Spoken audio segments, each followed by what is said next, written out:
Tad tiek runāts arī par reinvestētās peļņas neaplikšanu uzņēmuma ienākumu nodokli, bet būsim reāli. Es domāju, ka tas pasākums ir nokavēts pa gadiem 4. Patreiz ar peļņu neviens vairs necīnās. Nav peļņas.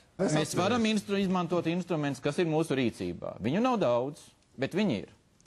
Tātad valsts rīcībā ir nodokļu politika, ir nodokļu izmaiņu politikas pakete aizgājusi līdzi budžeta likumam. Jūs dzirdējāt tikko, ko pateicis. Efektīvā likme no 15% šobrīd noies uz konkurējošajiem rūpniecības uzņēmumiem līdz pat 8%. Praktiski zemākā uzņēmuma ienākuma nodokļa likme Eiropas Savienībā. Slikti, vajag vēl mazāk, tad varbūt mums vajag vispār nodokļus atcelt. Tad mēs savukārt runāsim ar citām struktūrām, kurām nodokļu ieņēmumu savukārt vajadzīgi sociālo infrastruktūras un citu programmu finansēšanai. Lai tiktu vaļā no šīs ārējās nesabalansētības, kas karājās īstenībā kā ļoti milzīgs biets pār mums, ir tikai viena iespēja, ir maksimāli sadārdzināt šeit patēriņu un importu un maksimāli palētināt ražošanu. Un tā skaitā uz eksportu vērstu ražošanu. Un to var izdarīt tikai ar nodokļu reformu. Tur nav citu variantu. Tas ir patēriņa nodokļu augšā, it īpaši akcijas augšā un piemēram, iedzīvotāju ienākumu nodoklis lejā. Tur es neredzu citus variantus. Tas, ko tagad runā, ir kapitāla pieauguma aplikšana, dividendes vēl kaut kur. Par tiem mēs sākām diskutēt šī gada pavasarī. Reinvestētā peļņa ir iestrādāta likuma paketē kopā budžetā. Bet tie jau nav tie, par ko Straskungs runā. Tas nav iedzīvotāju ienākumu nodokļu samazināšana, tas nav darba spēka samazināšana. Tā skaitā būs arī diskusija par iedzīvotāju ienākumu nodokli. Par viņu samazināšanu te nedzird nevienu vārdu. Uz ko jūs ejat uz to 1. decembri? Uz samazināšanu vai nesamazināšanu? Mēs iesim uz to, lai darbspēka izmaksas būtu pēc iespējas mazākas, un arī darbspēka izmantošana būtu elastīgāka. Neapšaubāms jādomā par šo darbu likumu izmaiņu. Viena lieta, kas ir izskanējusi, kad netiks palielināt nodokļi, un ja šī pozīcija tiks noturēta, manuprāt, šī situācija tas ir ļoti būtiski. Tas ir pietiekami? Nē, tas ir viens no būtiskiem signāliem, lai uzņēmēji vismaz daļēji sajustos kaut cik stabili. Valdība būtu rīkojusies loģiski. Tad viņi būtu izpētījuši un konstatējuši, ka reinvestētās peļņas nodoklis un vispār uzņēmuma ienākuma nodoklis nav tā galvenā lieta, kas spiež mazos un vidējos uzņēmumus. Ja mēs salīdzinātu, piemēram, citus nodokļus, tad ar darbspēku saistītais nodokļu sloks mums ir lielāks nekā vidēji Eiropā. Tad tā būtu tā pirmā lieta, kas būtu jādara. Mums nodoklis no 25% nebūtu jāpazemina uz 20%. Ir pakete par uzņēmumu ienākumu nodokli. Tas ir izdarīts.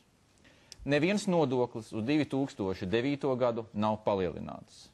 Budžeta problēmu risināšanā nevienam nodokli. Importu nav palielināts. Tas, ko viss kungs saka, viena no zemākajām akcijas likmēm ar visu cieņu mežas strādātājiem, tas ir jākompensē.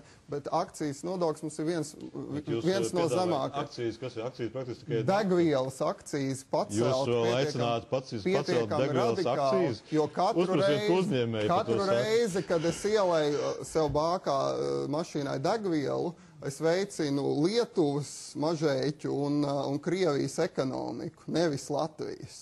Par akcijas nodokli īstenībā es varētu piekrist, teiksim, ka abstraktais ekonomists man visnotaļ patikt šī pieeja, iekasēt resursus, infrastruktūras un vēl kaut kādai uzlabošanai, ja? Bet es rēķinos blakus sēdošiem uzņēmējiem, kuri tajā pašā brīdī, īpaši tie, kas nestrādā mežā un nevarētu cerēt uz akcijas nodokļu atmaksu, ja nākošajā dienā visticamāk piketēt pie valdības mājas un teikt, vajag samazināt. Bet ejam nākošo. Bet ejam nākošo. Brīnišķīgi iedzīvotāju ienākumu nodoklis. Nemirksīsim, ka iedzīvotāju ienākumu nodoklis ir īstenībā galvenā ienākuma bāze pašvaldību budžetos. Tā ir demagoģija. Tā nav demagoģija. To sadalījums starp pašvaldībām un valdību. Mēs redzējām, ka tas ir kas ar katru gadu pārviedās. Vēl ir jautājums par nekustamā īpašuma nodokļu pašvaldībās, ko arī varētu restruktūrizēt. Kas gandrīz pāriet nekustamā īpašuma nodoklis vispār ir pašvaldību budžets. Bet iedzīvotāju ienākumu nodoklis šobrīd jau uz nākošo gadu 82%. Jau 82% aiziet tikai pašvaldībām un vairs ne valsts, teiksim, kopbudžetā. Iet 85. Vai mēs ejam uz nodokļu slogu mazināšanu? Mēs ejam šobrīd tādu vai šādu vai nē? Mēs ejam diezgan izteikti. Tātad 2009. gadā uz uzņēmumu ienākumu nodokli, uz 2010. gadu mainam jaunu iedzīvotāju ienākumu nodokli. Jau šobrīd ir iedzīvotāju ienākumu nodoklī samazinās likmes komersantiem, kas bija sloks maziem komersantiem iepriekšējos gados, tātad jau šobrīd tas ir samazināts. Tātad nodokļu sloks caur nodokļiem uz uzņēmējiem, uz aktīvo darbību samazinās. Tas, kas nemainās šobrīd un līdz ar to relatīvi palielinās, kā reiz tas, ko Strāza kungs saka, mēs nerunājam par absolūtiem likmēm, bet salīdzinošajām.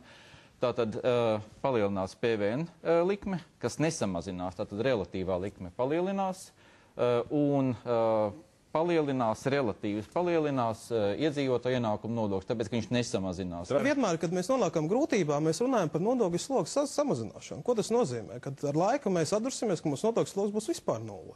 Valsts funkcija nebūs. Tātad nevajag samazināt nodokļu slogu. Šobrīd mēs uzskatām, ka nodokļus nevajag. Šobrīd vajag vairāk domāt par piedāvājumu puses kvalitīvo pusi.